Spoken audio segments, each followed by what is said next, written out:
தலைப்பும் போட்டித் தேர்வுகளில் current affairs. அது கண்டிப்பாக நான் சொல்கிறது வந்து 2-3 கொஸ்டின் வரும். இப்போ டிஎன்பிஎஸ்சி ஏற்கனவே எழுதுனவங்களும் சார் நீங்கள் இப்போ சொன்ன கொஸ்டின் வந்தது சார். இப்போ குரூப் 2 எழுத போகிறவங்களுக்கும் நான் சொல்கிற கொஸ்டின் வரும். சென்ட்ரல் கவர்மெண்ட் எக்ஸாமில் போட்டித் தேர்வு எழுதினாலும் இந்த கரண்ட், அதுக்கு தான் இந்த பிளாட்ஃபார்ம், இந்த காலை கூட்ட நாள், கல்லூரி காலை கூட்ட நாள், அதுக்கு தான் நம்ம பயன்படுத்துகிறோம். என்ன தலைப்பு சொன்னேன்?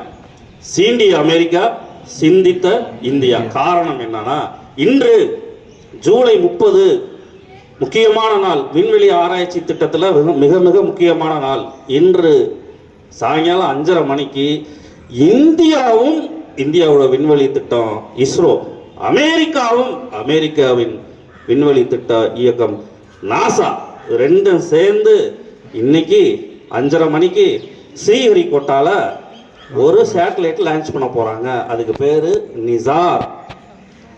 நிசார் அப்படின்னா என், நாசா அந்த முதல் எழுத்து, இஸ்ரோ முதல் எழுத்து ஐ, அப்புறம் ரேடார் முடியும். அந்த இதை ஃபுல் எக்ஸ்பான்ஷன் நீங்கள் தெரிஞ்சுக்கங்க. இது கேள்வி கேட்பாங்கப்பா, நிசார்னா என்னன்னு. இது என்னன்னு கேட்டீங்க அப்படின்னா, சிம்பிளா சொல்லணும் அப்படின்னா, சிசிடிவி கேமரா இருக்கு பார்த்தீங்களா, எங்க நடக்குது எதுன்னு பார்த்துட்டு இருக்கோங்களா, இதை வானத்தில் ஸ்பேஸில் ஒரு அட்வான்ஸ்டு சிசிடிவி கேமரா